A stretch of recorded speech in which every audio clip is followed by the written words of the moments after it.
Всем привет! Привет, привет. Эта неделя у нас оказалась довольно-таки сложной. Мы дважды попали в скорую помощь. Поэтому сегодня просто будет прогулка по набережной. Практически без детей. Самого маленького мы дома оставить одного не можем. Ну что, поделимся нашими приключениями. И первым в скорую помощь залетел я в понедельник. Открыл неделю. Да.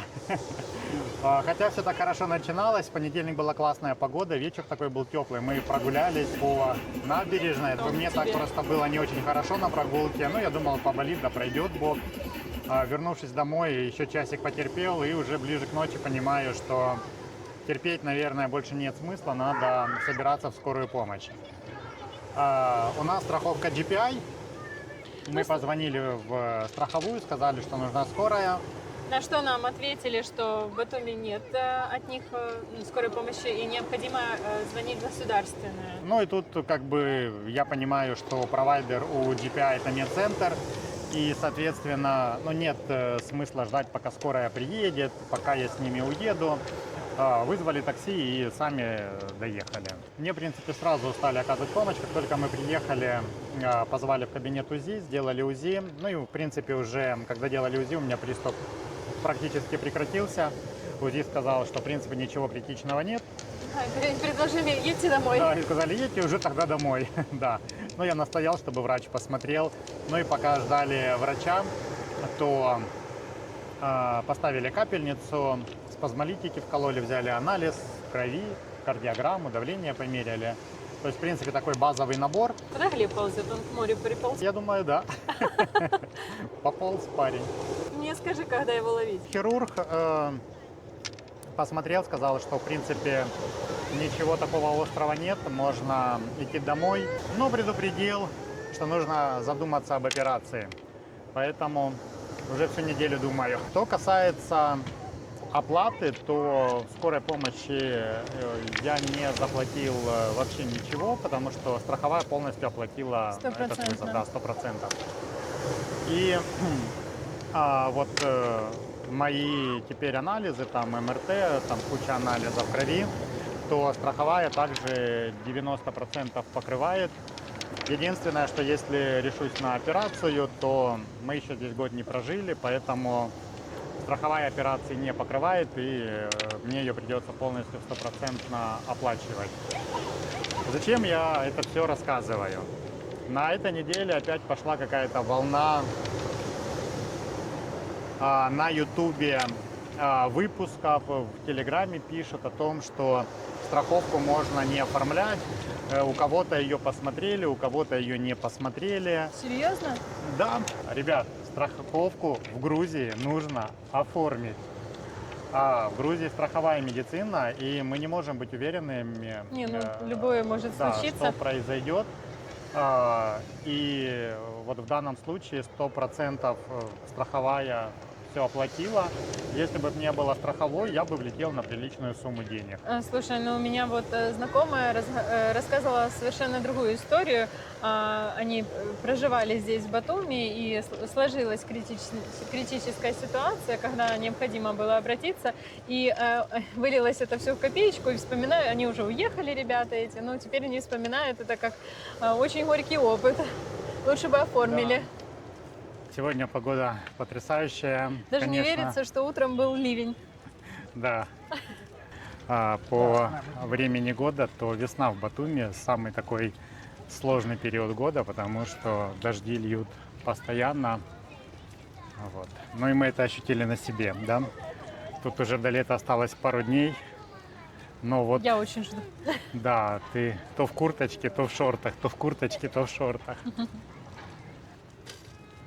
Но туристов уже все больше и больше с каждым днем. Я это стал замечать по коляске, потому что стало больше машин. Больше колясок? И больше колясок, и больше машин. Стало сложнее. Да. Ну и вечером, если дождя нет, то на набережной неимоверное количество людей прогуливается. Мы, конечно, знаешь, я вот вспомнила, мы, конечно, в 12 часов ночи не гуляем. Вот. Но Почему не гуляем? Вот мы в скорую ехали. Нет, подожди, это было не так. Это не было не в 12, 22, да? С Настенькой, это ж мы ходили. Да, то есть, получается, поздними вечерами мы не гуляем. Но с Настей, когда ходили в скорую помощь, я была удивлена, когда мы проходили мимо наших любимых ресторанов. И они уже все забитые, Да, да, потому что вообще, буквально столько много еще людей. месяц назад в будний день рестораны пустые, реально пустые.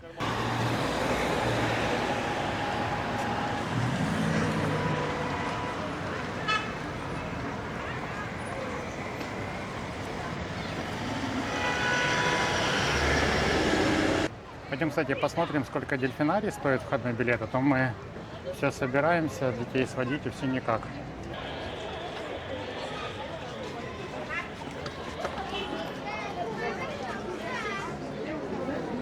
Так, и что касается входных билетов, то получается, что билет входной стоит 30 лари. Я не вижу, чтобы для детей были какие-то скидки. Работает представление в 16:00, да? Да, и каждый день, кроме понедельника. Кроме понедельника, да. Вот в аквариум входной билет 5 лари и дети до 6 лет бесплатно. Знаете, что интересно?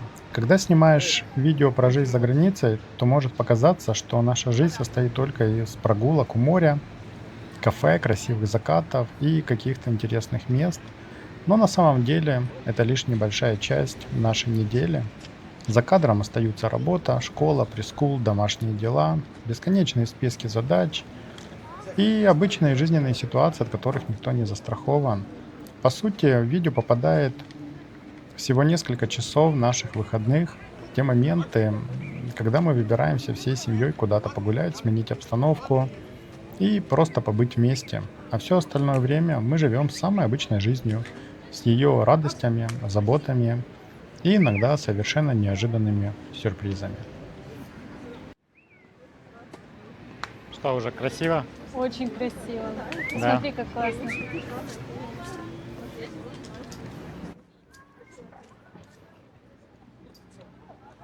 Огромное здание.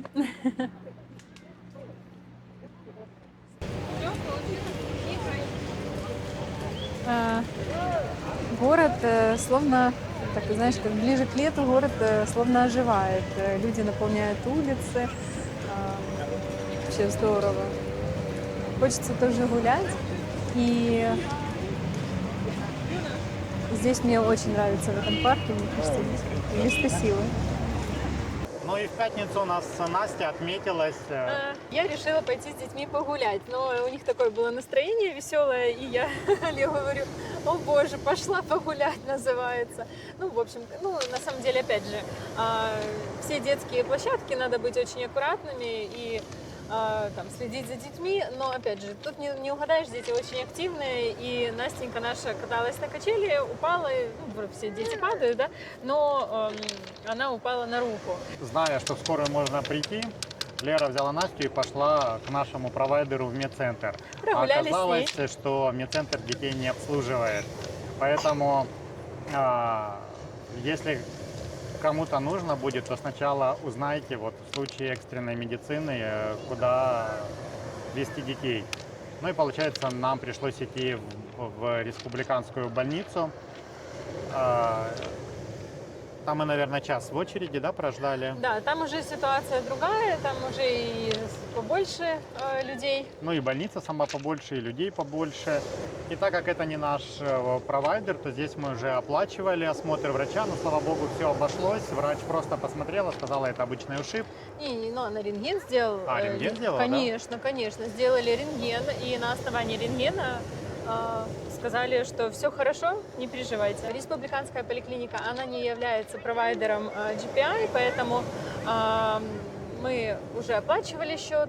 Но он был, в принципе, терпимый, $50, да? Да, но потом можно собрать документы, направить в страховую, и они это все сделают возврат. Меня посадили на жесткую диету. Моя еда теперь это вода, сухари Неправда, каша на воде овощи. и овощи вареные, запеченные. И на этом все.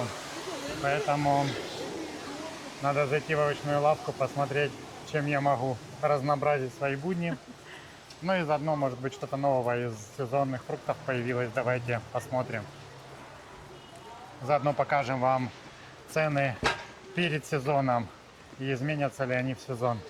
Конечно, очень сложно оказаться в Грузии на диете, без хинкали, без хачапури, без кинзвараули. Это тебе точно не повезло. Да. Черешня. По 20 лари, да?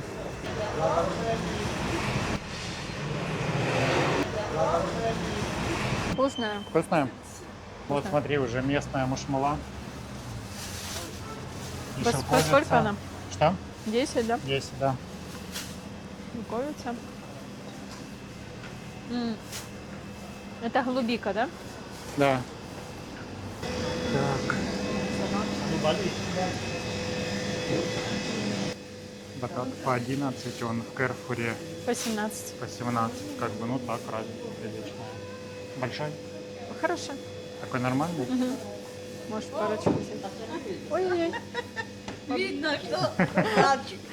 Мальчик, куда тебя тянет, мальчик? Так нельзя, дорогой мой. То есть пьющий человек, да? Да? Молодец. Знаешь. Спасибо большое. Капусту цветную я возьму. Да, возьми. Капуста тоже хорошая. Опять. Да. Такая? Да? Мгм. Вот еще. Но не свежий.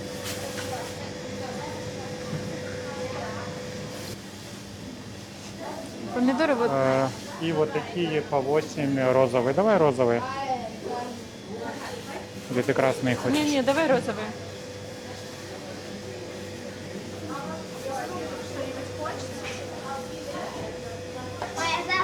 Пахнут? Чик. Не пахнут? Чуть-чуть. Чуть-чуть. Ну, как перец.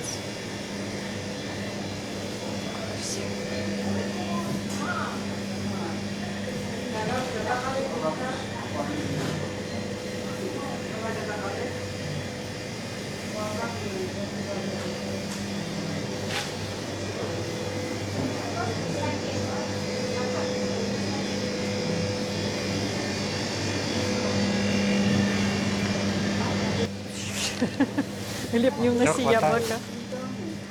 Едем. По 7, да? Вот они.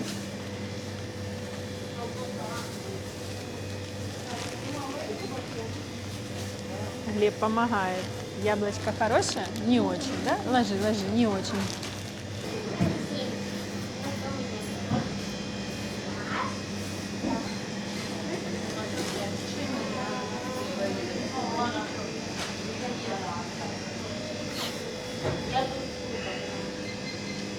Так, абрикосы.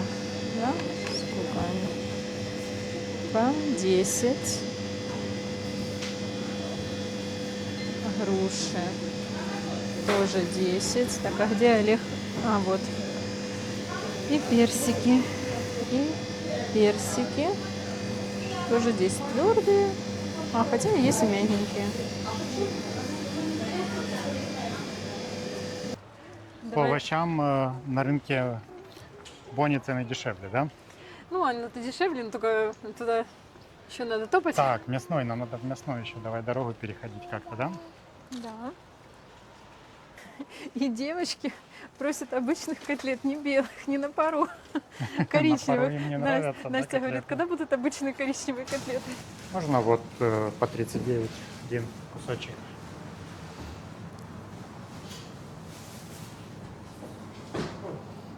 Не-не, нет, посреди, вот это, да, да. Без изменений. Мы же делали, да, обзор. Да, да.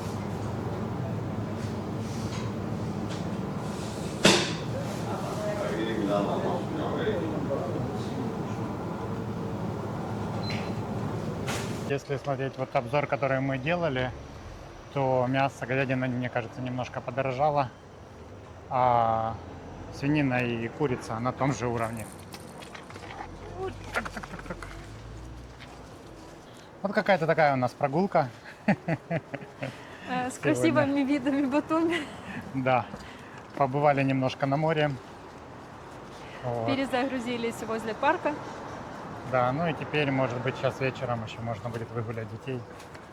Чтобы они дома не скучали. Да. Поддержите лайком.